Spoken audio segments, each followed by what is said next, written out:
என்கிட்ட முடியாதுன்னு சொல்லிட்டா என்ன பண்றது? மலரை வச்சு மயிலு கிட்ட பேசுமா? மாமா மயிலு என்ன மாமா, ஏதாவது நாடகத்துல நடிக்க போறீங்களா? அப்படியெல்லாம் இல்ல மயிலு, ஏன் கேக்குற அப்படி? இல்ல தனியா ஏதோ பேசி பிராக்டிஸ் பண்ணிட்டு இருந்த மாதிரி இருந்ததே, அதான் கேட்டேன். இல்ல அதெல்லாம் இல்ல, அப்படியே சும்மா தான் அப்படி நடந்துட்டு இருந்தேன். சரி மாமா, டியூட்டிக்கு டைம் ஆயிடுச்சு, நான் கிளம்புறேன். மயிலு, நான் ஒரு 5 நிமிஷம் உங்ககிட்ட பேசணுமே. சொல்லுங்க மாமா. என் க்ளோஸ் ஃப்ரெண்டு ஒருத்தன் ஒரு பெரிய பிரச்சனையில மாட்டிக்கிட்டான் மயிலு. அவனுக்கும் அவன் அப்பாவுக்கும் சொத்து விஷயத்துல பிரச்சனை இருந்தது. 6 மாசத்துக்கு முன்னால அவங்களுக்குள்ள ஏதோ வாக்குவாதம் மூத்தி போய் கோபத்துல அவர் பிடிச்சு தள்ளி விட்டான். அவருக்கு தலையில அடிபட்டு செத்து போயிட்டாரு. அந்த ஃப்ரெண்ட் இருக்கான்ல, அந்த ஃப்ரெண்டோட தங்கச்சிக்கு பேராசை அதிகம்னு நினைக்கிறேன். மொத்த சொத்தையும் அவளே அடிச்சுட்டு போகணும்னு ஆசைப்பட்டு இருக்கா.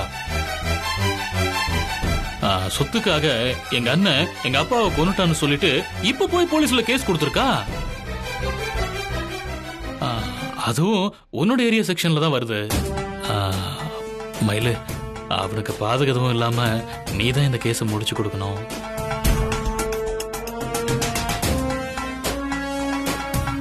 மயிலு, என்ன மயிலு அப்படி பாக்குற? இல்ல, நான் நேர்மையா நடந்துகிட்டதுக்காக நீங்க தான் என்ன பாராட்டி சிங்க பெண்ணுன்னு பட்டம் கொடுத்தீங்க. என் கூட எப்பவும் சப்போர்ட்டா இருப்பேன்னு வாக்கு வேற கொடுத்தீங்க. இப்ப நீங்களே என்ன நேர்மை தவறி நடந்துக்க சொல்றீங்களே மாமா. ஐயோ மயிலு, நான் அப்படி சொல்லல. என் ஃப்ரெண்டு வேணும்லாம் செய்யல, அது ஒரு ஆக்சிடென்ட். அவனோட தங்கச்சி தான் இத ஒரு கொலை மாதிரி திருச்சி பேசுறா. அவன் மேல எந்த தப்புமே இல்ல. அப்படின்னா அவரு ஏன் மாமா பயப்படணும்? தப்பு செஞ்சவங்க தான் குறுக்கு வழியில போய் நியாயத்தை அவங்க பக்கம் திருப்ப பாப்பாங்க. அவர் தப்பே செய்யலங்கிறப்ப அதுக்கான அவசியமே இல்ல மாமா. ஒரு பொய்ய நிரூபிக்க தான் நிறைய பொய்யோட கூட்டணி தேவை. உண்மையை நிரூபிக்க அந்த உண்மையே போதும் மாமா, வேற எந்த சப்போர்ட்டும் வேணாமே. மயிலு, நீ சொல்றதெல்லாம் கரெக்ட் தான். ஆனா அவன் தங்கச்சி பயங்கர கிரிமினல். அவ பொய்யான ஆதாரத்தை எல்லாம் திரட்டி இது கொலைதான்னு சொல்லி கோர்ட்ல நம்ப வச்சிடுவாளோன்னு சொல்லி அவன் பயப்படுறான். அதனாலதான் உன்னால ஏதாவது செய்ய முடியுமான்னு கேட்டுட்டு வர சொன்னான். இதுல நான் என்ன செய்ய முடியும்னு எனக்கு தெரியல மாமா. இந்த கேஸோட விசாரணை என்கிட்ட வருமானு சொல்ல முடியாது. அப்படியே வந்தாலும் உங்க ஃப்ரெண்டுங்கிறதுனால நான் எதையுமே மாத்தி எழுதவும் முடியாது. விசாரணையில என்ன நடந்துச்சுங்கறத அவரை தெளிவா சொல்ல சொல்லுங்க. அவர் மேல தப்பு இருக்கா இல்லையாங்கிறத நான் முடிவு பண்ண முடியாது. என்ன நடந்துச்சோ அதுதான் என்னால சார்ஜ் ஷீட்ல எழுத முடியும் மாமா. அவர் பக்கம் தான் உண்மை இருக்குன்னா அத கோர்ட்ல வந்து அவர் நிரூபிக்கட்டும். அவர் தப்பே செய்யலங்கிறப்ப யார் உதவியும் அவருக்கு தேவைப்படாது மாமா. ஒரு நல்ல வக்கீலா பிடிச்சு அவரை வாதாட சொல்லுங்க. உண்மை ஜெயிக்கும்ன்ற நம்பிக்கையோட கோர்ட்ல போய் நிக்க சொல்லுங்க. அவர் நிரபராதினா நிச்சயமா தீர்ப்பு அவருக்கு சாதகமா தான் வரும் மாமா. ஒரு கேஸோட முடிவை கோர்ட்டு தான் முடிவு பண்ணணும். இந்த தீர்ப்பு தான் வரும்னு முடிவு பண்ணிட்டு அதுக்கு ஏத்த மாதிரி ஸ்டேஷன்ல தீர்ப்பு எழுத முடியாது. என்னால எந்த ஃபேவரும் செய்ய முடியாதுன்னு உங்க ஃப்ரெண்டு கிட்ட சொல்லிடுங்க மாமா.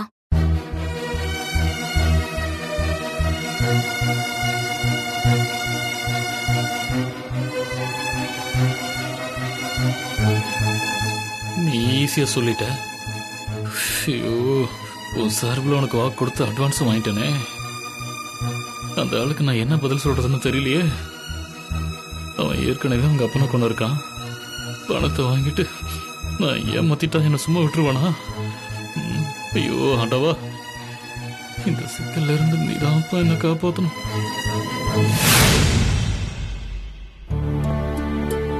ஆண்டவரே, தம்பி ஜெயில ஒப்படைச்சுங்க. நான் சொன்னதெல்லாம் மறக்காம ஜெயில வச்சு சொன்னீங்களா? சொல்லிட்டுங்க. ஒரு குறையும் இல்லாம தம்பியை பத்திரமா பாத்துக்கிறேன்னு சொல்லிட்டாருங்க. தேங்க்யூ பரமர. ஆண்டவரே, பொம்பளை புள்ளைக்கு பெத்தா பாரம், ஆம்பளை பையனை பெத்தா கடைசி காலத்துல நமக்கு கஞ்சி ஊத்துவான்னு நம்ம நினைக்கிறோம். ஆனா எங்கீங்க, ஆம்பளை பையனுங்களோட பெரிய ஒரே ரோதனை அவனுங்களோட. பொம்பளை பிள்ளைங்கன்னா நம்ம சாகிற வரைக்கும் பெத்த தாய் மாதிரி பாத்துக்குவாங்க ஆண்டவரே. ஏன் இப்ப எங்க வீட்டு பாப்பாத்தையும் எடுத்துக்கீங்களா? பரமர உங்க பொண்ணோட பெருமையெல்லாம் நான் இப்ப காட்டினா போய் வேலையை பாருங்க.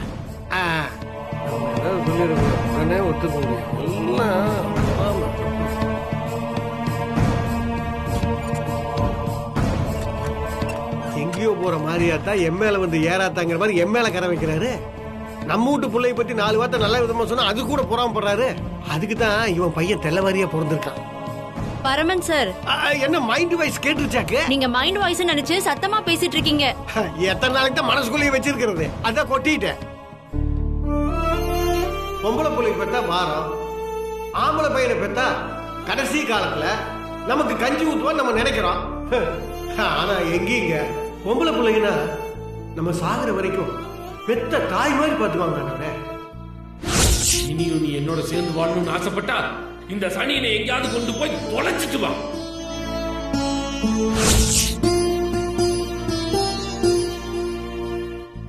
இவர்லாம் என் அப்பாவே இல்ல, இவர் தான் என்னோட முதல் எதிரி.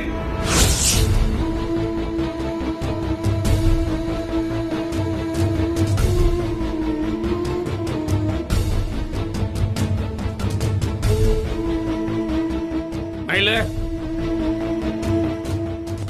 புதமினி கூப்பிடுறாரு, போங்க.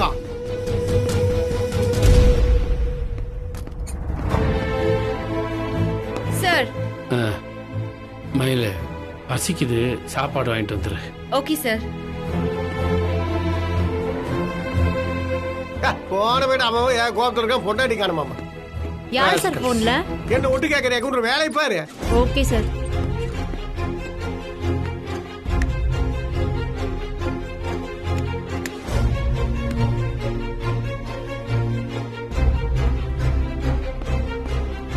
மயிலு, எப்பவும் சாப்பாடு மட்டும் தான் கொண்டு வருவ, இப்ப வாழை எல்லாம் கொண்டு வந்திருக்க, என்ன விசேஷம்? அது ஒண்ணு இல்ல, ஒட்டு கேக்குற மணி. ஆண்டவரோட மகனை இவ திரும்ப தூக்கி உள்ள வச்சிட்டாள்ல, அந்த சந்தோஷத்தை புது அம்மனி விருந்து சாப்பிட்டு கொண்டாடுவாள் நினைக்கிறேன். கரெக்டான புது அம்மனி? இல்ல சார், இந்த சாப்பாட்டை நான் சாருக்காக தான் எடுத்துட்டு வந்தேன்.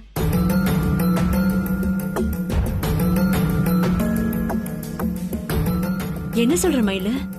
ஆமாக்கா, நீங்க தானே சொன்னீங்க ஹோட்டல் சாப்பாடு சாருக்கு ஒத்துக்காதுன்னு. ஆனாலும் வேற வழி இல்லாம சார் 2 நாளா ஹோட்டல்ல தான் வாங்கி சாப்பிட்டுட்டு இருக்காரு. பார்க்கவே கஷ்டமா இருக்குக்கா. ஒரு வேலையாவது அவருக்கு வீட்டு சாப்பாடு கொடுக்கலாமேனு தான் வீட்ல இருந்து எடுத்துட்டு வந்தேன். ரொம்ப நல்ல விஷயம் மயிலு. உனக்கு முன்னால இருந்தே நான் சார் கூட தான் இருக்கேன். ஆனா எனக்கு இதெல்லாம் தோணல பாரு. எப்படி தோணு? எப்ப பார்த்தாலும் நீ திங்கிறதுலயே இரு. என்னைக்காவது ஏதாவது கொண்டு வந்திருக்கிறியா? இங்க பாரு, அது மட்டும் இல்ல, சோழியும் குடுமி சும்மாடாதம்மனி. புது அம்மனி நான் பச்சை மண்ணுன்னு நினைச்சேன். ஆனா ஐஸ் வைக்கிறதுலயும் காக்கா பிடிக்கிறதுலயும் இந்த பரமனுக்கே பாடம் சொல்லி கொடுப்பா போல இருக்க. பரமன் சார், என்ன ஒட்டு கேக்குறம் நீ? மகிழு சார் மேல இருக்கிற அக்கறையால தான் வீட்ல இருந்தே சமைச்சு சாப்பாடு கொண்டு வந்திருக்கா. நீங்களா ஒரு காரணத்தை சொல்லி இந்த விஷயத்தை அசிங்கப்படுத்தாதீங்க சார். ஒட்டு கேக்குறமணி, இது அக்கறையல்ல, பயம். ஏற்கனவே ஆண்டவருக்கு மயில்னா ஆகவே ஆகாது. அவர் பையனை உள்ள தூக்கி வச்சதுனால அந்த பகை இன்னும் அதிகமாயிருச்சு. அந்த கோபத்தால புது அம்மனியோட வேலை விஷயத்துல ஆண்டவர் விளையாடி இருக்கக்கூடாதுல்ல. அதனாலதான் சாப்பாடு கொடுத்து சமாதானம் பண்ண பாக்குறா. கணக்கு போட்டு காய் நகர்த்துறதுல புதுமணி உன் லெவல வேற வேற. நான் தான் உன்னை புரிஞ்சுக்காம தப்பு கணக்கு போட்டேன். இப்பவும் நீங்க தப்பு கணக்கு தான் சார் போடுறீங்க. தப்பா யோசிக்கிறவங்களுக்கு எல்லாமே தப்பா தான் தெரியும்.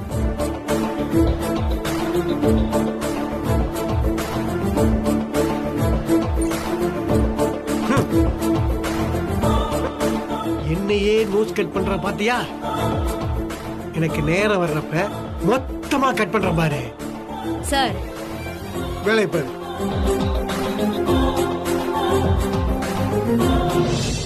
சார், என்ன மயிலு அதுக்குள்ள வாங்கிட்டு வந்துட்ட? தூரமா போய் சாப்பாடு வாங்கிட்டு வர சோம்பேறித்தனப்பட்டு பக்கத்துல இருக்கிற விளங்காத ஹோட்டல்ல வாங்கிட்டு வந்துட்டியா? இல்ல சார், இது வீட்டு சாப்பாடு. நான் காலையில வரும்போதே எடுத்துட்டு வந்துட்டேன். என்ன திடீர்னு வீட்டுல இருந்து? நான் உன்னை வீட்டுல இருந்து சாப்பாடு எடுத்துட்டு வர சொல்லியே. சில விஷயம் எல்லாம் சொல்லிதான் செய்யணும்னு இல்ல சார். உங்களுக்கு ஹோட்டல் சாப்பாடு பிடிக்காதுன்னு எனக்கு தெரியும்.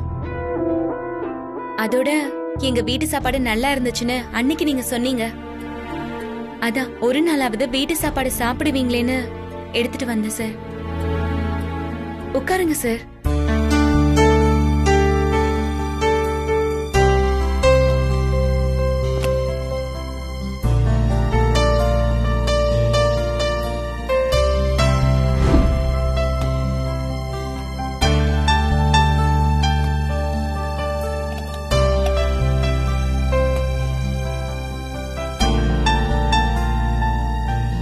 போதும்.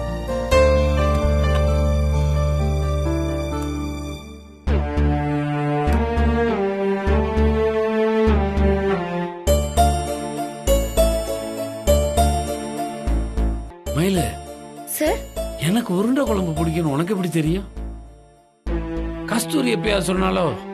இல்ல சார், அம்மா இன்னைக்கு உருண்டை குழம்பு வைக்கலாமான்னு கேட்டாங்க. நானும் சரின்னு சொன்னேன். உங்களுக்கு பிடிச்சதா அமைஞ்சதுல எனக்கு ரொம்ப சந்தோஷம் சார். சாப்பிடுங்க சார்.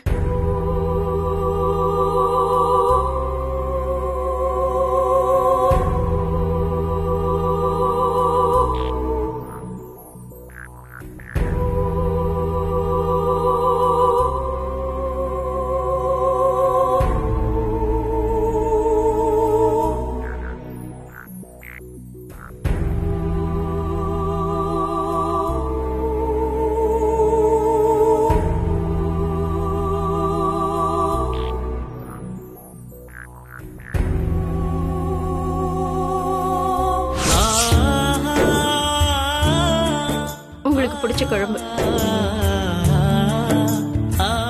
சாப்பிடுங்க. சுசீலா, லட்சம் பேர் இந்த உருண்டை குழம்பு வச்சாலும் நீ வச்ச குழம்பு எதுன்னு நான் கண்டுபிடிச்சிருவேன். எப்படி தெரியுமா? அவ்வளவு ருசி, அவ்வளவு மனம்.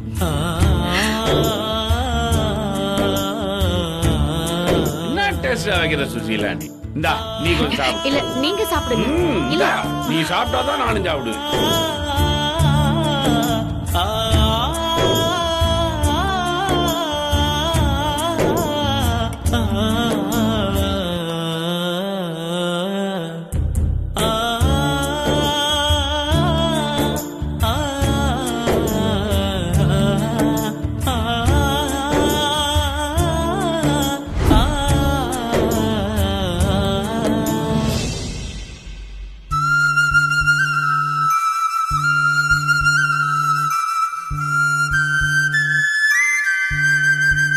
என்னாச்சு சார்?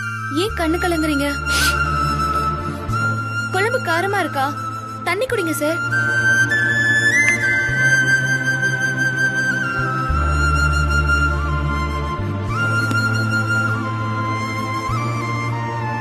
மேல இவ்வளவு ருசியா உருண்டை குழம்பு சாப்பிட்டு 20 வருஷத்துக்கு மேல ஆகுது. கஸ்தூரியும் அப்பப்ப இந்த குழம்பு வைப்பா.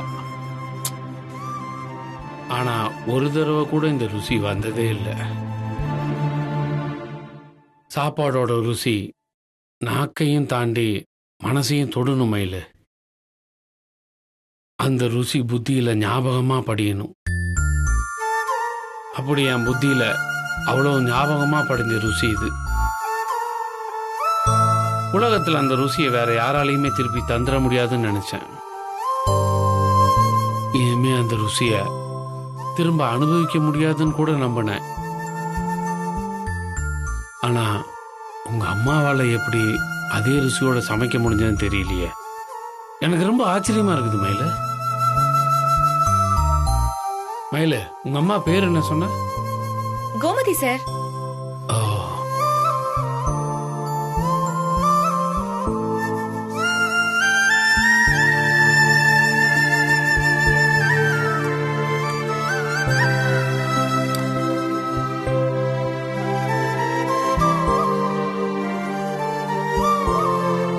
மயிலு சார். சாப்பாடு. ஆ.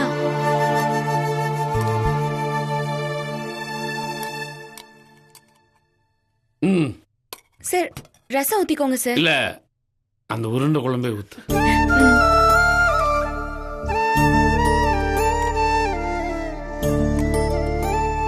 போதும் போதும்.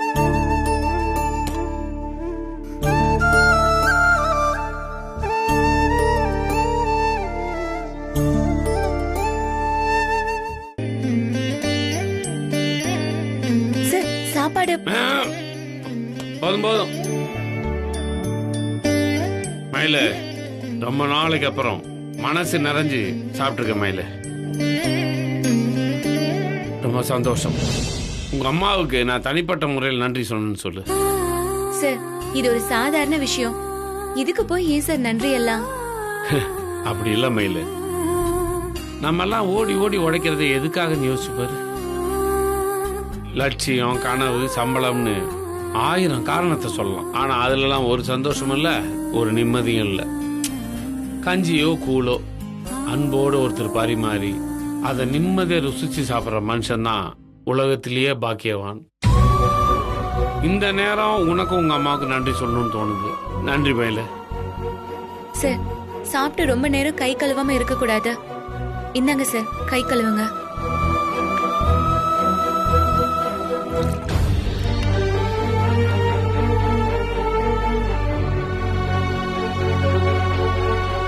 இந்தாங்க.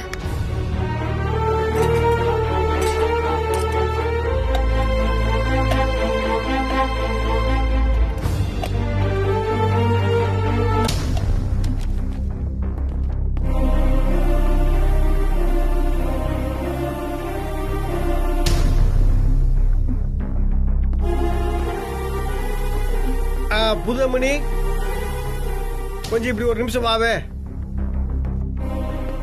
சார் சொல்லுங்க. இன்னும் கொஞ்ச நாள்ல ஆண்டவருக்கு நீ என்னை விட பெரிய அடிமையா இருப்ப போல் இருக்க. என்ன சார் சொல்றீங்க? நீ தான் நிறைய மாறிட்டிய, நான் தான் பாக்குறேன். அன்னைக்கு அவருக்கு சாப்பாடு போடுறதுக்கும் பாத்திரம் கழுவுறதுக்கும் அப்படி பெருமூச்சு விட்ட. ஆனா இன்னைக்கு ஆண்டவர் சாப்பிட்ட எச்சிலை கூசாம எடுத்துட்டு போறிய. அப்ப நீயே ரூட் வந்துட்டு நான் நினைக்கிறேன். கரெக்டா? இல்ல சார், மேலதிகாரின்ற அதிகாரத்தை காட்டுறதுக்காக அன்னைக்கு கட்டாயப்படுத்தி அவர் அந்த வேலையை செய்ய வச்சாரு. ஓஹோ, அதனாலதான் அன்னைக்கு நான் அந்த எதிர்ப்பை காட்டினேன். ஆனா இன்னைக்கு நடந்தது அப்படி இல்ல சார். அவர் மேல இருக்க அக்கறையிலயும் பரிதாபத்திலயும் தான் வீட்ல இருந்து நானே அவருக்கு சாப்பாடு கொண்டு வந்தேன். நான் தான் அவருக்கு பரிமாறவும் செஞ்சேன்.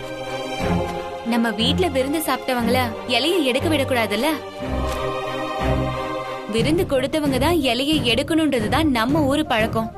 அதனாலதான் நான் இலையை எடுத்தேன். விருப்பப்பட்டு செய்யறதுக்கும் விருப்பம் இல்லாம கட்டாயப்படுத்தி ஒரு விஷயத்த செய்ய வைக்கிறதுக்கும் வித்தியாசம் இருக்கு சார். இத நான் விருப்பப்பட்டு செஞ்சதுனால இது எனக்கு உறுத்தலாவே இல்ல. அப்புறம் இன்னும் உங்களுக்கு புரியலனா, இதெல்லாம் அவர் கட்டளைக்கு பயப்படுற ஒரு போலீஸா நான் செய்யல. பாவப்பட்ட மனுஷனுக்கு ஒரு பொண்ணு மாதிரி நினைச்சு செஞ்சுக்கிட்டு இருக்கேன். அதெல்லாம் சரி புதுமணி, இந்த மாற்றம் எப்படி வந்துச்சு எனக்கு புரியவே இல்லையே. எப்பவுமே நீயும் ஆண்டவரும் கீரியும் பாம்பு மாதிரி தான் இருப்பீங்க. திடீர்னு என்னாச்சு புதுமணி? பொண்ணு மாதிரி நீ நினைச்சு அவருக்கு சாப்பாடு எடுத்துட்டு வர்றதெல்லாம் எப்படி அவர் மேல உனக்கு இப்படி ஒரு பாசம் பொங்குச்சு? அவரும் எப்படி வேண்டாம்னு சொல்லாம சாப்பிட்டாரு. நீங்க நினைக்கிற அளவுக்கு பெருசா எதுவும் மாறிடல சார். வெற்றி செஞ்ச தப்ப நினைச்சு சார் ரொம்ப நொந்து போயிருக்காரு. என்ன கஷ்டப்படுத்தி நோக்கடிக்கிற நிலைமையில இப்ப சார் இல்ல. அவர் இப்ப என்ன பண்ணாலும் எனக்கு அவர் மேல பரிதாபம் தான் வருமே தவிர கோபம் வராது சார். ஏன் அப்படி தெரியல சார். சில சமயம் மனசு போகிற போக்கிலேயே போயிடணும் சார். உங்களை மாதிரி காரணம் எல்லாம் தேடக்கூடாது. இந்த கொசுத்தோல் தாங்க முடியலையே. ஆமா, இவளை புரிஞ்சுக்கவே முடியலையே. இந்தாப்பா.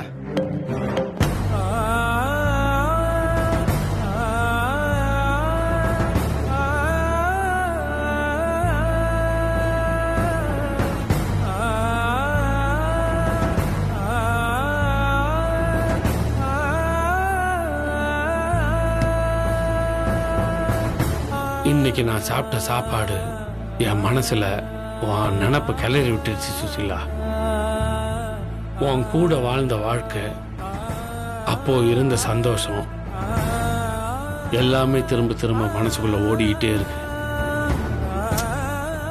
இப்ப இருக்கிற சூழ்நிலையினால உன்னை நான் நினைக்கிறேன்னா, இல்ல உன்னை பார்த்ததுனாலதான் அந்த ஞாபகங்கள்லாம் எனக்கு வந்துகிட்டு இருக்கான்னு என்னால சரியாவே சொல்ல தெரியல. ஆனா உடனே உன்னை பார்க்கணும், பேசணும் போல இருக்கு சுசீலா. இத்தனை காலமா இல்லாம இப்பதான் உங்களை எல்லாம் தேடி கண்டுபிடிக்கணும்னு எனக்கு தோணுது.